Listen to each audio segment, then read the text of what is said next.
आंतरभारतीय शिक्षण मंडळ संचलित शांताराम पंत वालावलकर हायस्कूलमधील एस.पी. पाटील अर्थात सुरगोंडा पासगोंडा पाटील हे इंग्रजी विषयाचे शिक्षक 33 वर्षाच्या प्रदीर्घ सेवेनंतर सेवानिवृत्त झाले. सुऱ्याप्पा ते सुरगोंडा हा प्रवास निश्चितच खडतर होता. बालपणापासून शिक्षण आणि पुढे नोकरी या प्रत्येक वळणावर आपण कसे घडत गेलो याची कैफियत सुरगोंडा पाटील यांनी मांडली. पुस्तकांबरोबरच आयुष्यात विद्यार्थीही वाचत गेल्याने खूप काही शिकावयास मिळाले असे प्रतिपादन सुरगोंडा पाटील यांनी आपल्या निवृत्तीपर आयोजित सत्कार समारंभात बोलताना व्यक्त केले. अध्यक्षस्थानी आंतरभारतीय शिक्षण मंडळाच्या कार्याध्यक्षा पल्लवी कोरगावकर होत्या. मुख्याध्यापिका वृषाली कुलकर्णी यांनी स्वागत व प्रास्ताविक केले. अखिलेश्वरी भागवत, अक्षय हदिमनी, सिद्धी काशीद या विद्यार्थ्यांबरोबरच राजेश वरक, प्रशांत दळवी या सहशिक्षकांनी मनोगत व्यक्त केले. इंद्रायणी पाटील यांनी गौरवपर मानपत्राचे वाचन केले. कार्याध्यक्षा पल्लवी कोरगावकर यांनी सुरगोंडा पाटील यांच्यासारख्या दिग्गज शिक्षक मंडळीचे योगदान आंतरभारतीसाठी प्रेरणादायी असल्याचं सांगितलं. सचिव एम.एस. पाटोळे यांनी अनोख्या पद्धतीने द्वेष बाहेर सोडून प्रेम आत घ्यावे असा वस्तुपाठ दर्शवला.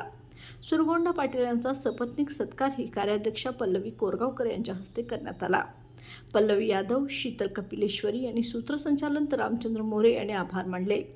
यावेळी प्राथमिक शिक्षक विभाग सचिव संध्यावाणी, संचालिका नेहा काणकेकर, कोरगावकर हायस्कूलचे मुख्याध्यापक संजय सौंदलगे, राजाराम संकपाळ, सागर घोरपडे यांच्यासह अनेक माजी विद्यार्थी, आंतरभारतीच्या विविध शाळांचे प्रतिनिधी, हितचिंतक तसेच शिक्षक व शिक्षकेतर प्रतिनिधी मोठ्या संख्येने हजर होते. एकूणच सुऱ्याप्पा ते सुरगोंडा हा झपाटलेला प्रवास ऐकून उपस्थितीत सर्वजण भावनिकदृष्ट्या भारावून गेले.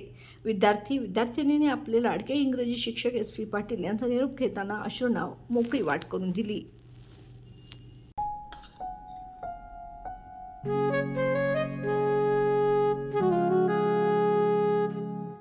बाबा, आज येताना बासुंदी घेऊन या ना.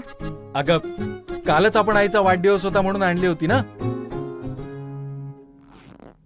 ऐकलं, गोकुळची बासुंदी पुन्हा खावीशी वाटतेय. खरं सांगू, मलाही खावीशी वाटतेय. पुन्हा पुन्हा खावीशी वाटणारी गोकुळ बासुंदी.